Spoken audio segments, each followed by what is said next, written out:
السلام علیکم، بسم اللہ الرحمن الرحیم۔ حضرت بی بی آسیہ کا ایمان اور فرعون کی ظلم کی داستان۔ اللہ تعالیٰ نے ایمان والوں کے لیے فرعون کی بیوی کی کہاوت بیان فرمائی، جبکہ اس نے دعا کی، اے میرے رب، میرے لیے اپنے پاس جنت میں مکان بنا اور مجھے فرعون سے اور اس کے عمل سے بچا اور مجھے ظالم لوگوں سے خلاصی دے۔ سعادت مند آسیہ فرعون کی بیوی حضرت قتادہ رضی اللہ عنہ فرماتے ہیں، روئے زمین کے تمام تر لوگوں میں سب سے زیادہ شرکس فرعون تھا اور اس کے کفر نے بھی اس کی بیوی کو کچھ نقصان نہ پہنچایا، اس لیے کہ وہ اپنے زبردست ایمان پر پوری طرح قائم تھی۔ اور رہیں جان لو کہ اللہ تعالیٰ عادل اور حاکم ہے اور وہ ایک گناہ پر دوسرے کو نہیں پکڑتا۔ حضرت سلیمان رحمۃ اللہ علیہ فرماتے ہیں، فرعون اس نیک بخت بیوی کو طرح طرح سے ستاتا تھا اور سخت گرمی میں انہیں دھوپ میں کھڑا کر دیتا، لیکن پروردگار اپنے فرشتوں کے پروں کا سایہ ان پر کر دیتا اور انہیں گرمی کی تکلیف سے بچا لیتا، بلکہ ان کے جنتی مکان بھی ان کو دکھا دیتا، جس سے ان کی روح کی تازگی اور ایمان کی زیادتی ہو جاتی۔ فرعون اور موسیٰ کی بات یہ دریافت کرتی رہتی تھیں کہ کون غالب رہا، تو ہر وقت یہی سنتے کہ موسیٰ غالب رہے۔ بس یہی ان کے ایمان کا باعث بنا اور یہ پکار اٹھے کہ میں موسیٰ اور ہارون کے رب پر ایمان لائی۔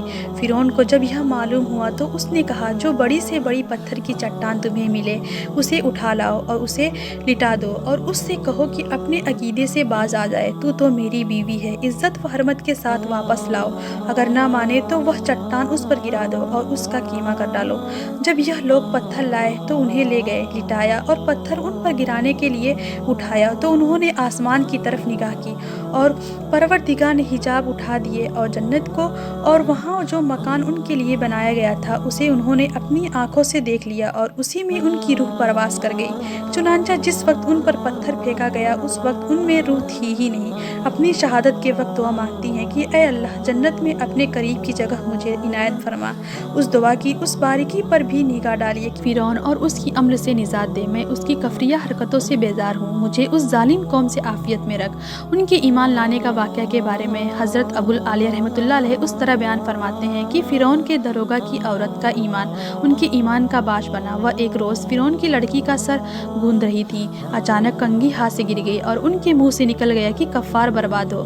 اس پر فرعون کی لڑکی نے پوچھا کہ کیا میرے باپ کے سوا کسی اور کو تو اپنا رب مانتی ہے؟ اس نے کہا، میرا اور تیرے باپ کا اور ہر چیز کا رب اللہ ہے۔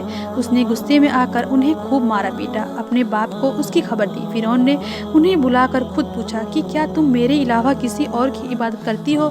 جواب دیا، ہاں، میرا اور تیرا اور ساری مخلوق کا رب اللہ ہے اور میں اسی کی عبادت کرتی ہوں۔ فرعون نے انہیں لٹا کر ہاتھوں اور پیروں میں میخے گڑوا دیے اور سانپ چھوڑ دیے جو انہیں کاٹتے رہے۔ پھر ایک دن آیا اور کہا، اب تیرے خیالات درست ہوئے؟ وہاں سے جواب ملا، میرا اور تیرا اور ساری مخلوق کا رب اللہ ہی ہے۔ فرعون نے کہا، اب تیرے سامنے میں تیرے لڑکے کے ٹکڑے ٹکڑے کروں گا، اب بھی میری بات مان لے اور اس دین سے باز آ جا۔ انہوں نے جواب دیا کہ جو کچھ تو کر سکتا ہے کر ڈال۔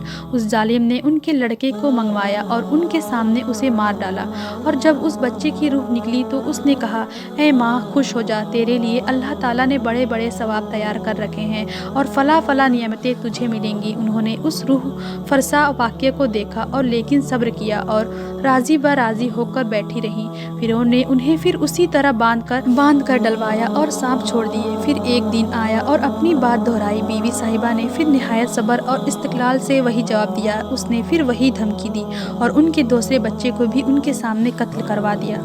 اس کی روح نے بھی اسی طرح اپنی والدہ کو خوشخبری دی اور صبر کی تلقین کی۔ فرعون کی بیوی نے پہلے بچے کی خوشخبری بھی سنی تھی اور اب اس چھوٹے بچے کی بھی خوشخبری سنی اور ایمان لے آئی۔ ادھر ان بیوی صاحبہ کی روح اللہ نے قبض کر لی اور ان کی منزل و مرتبہ جو اللہ تعالیٰ کے ہاں تھا وہ حجاب ہٹا کے فرعون کی بیوی کو دکھایا گیا۔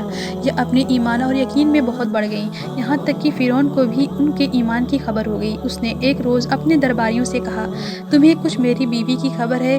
تم اسے کیا جانتے ہو؟ سب نے بڑی تعریف کی اور ان کی بھلائیاں بیان کی۔ فرعون نے کہا، تمہیں نہیں معلوم، وہ بھی میرے سوا دوسرے کو رب مانتی ہے۔ پھر مشورہ ہوا کہ انہیں قتل کر دیا جائے۔ چنانچہ میخیں گاڑی گئیں اور ان کے ہاتھ پاؤں باندھ کر ڈال دیا گیا۔ اس وقت حضرت آسیہ نے اپنے رب سے دعا کی، اے پروردگار، میرے لیے اپنے پاس جنت میں مکان بنا۔ اللہ تعالیٰ نے ان کی دعا قبول فرمائی اور حجاب ہٹا کر انہیں ان کا جنتی درجہ دکھایا، جس پر یہ ہنسنے لگیں۔ ٹھیک اسی وقت فرعون آ گیا اور انہیں ہنستا ہوا دیکھ کر کہنے لگا، لوگوں، تمہیں تعجب نہیں ہوتا کہ اتنی سخت سزا میں یہ مبتلا ہیں اور پھر بھی ہنس رہی ہیں؟ یقیناً اس کا دماغ ٹھکانے نہیں، انہیں عذابوں میں یہ شہید ہوئی۔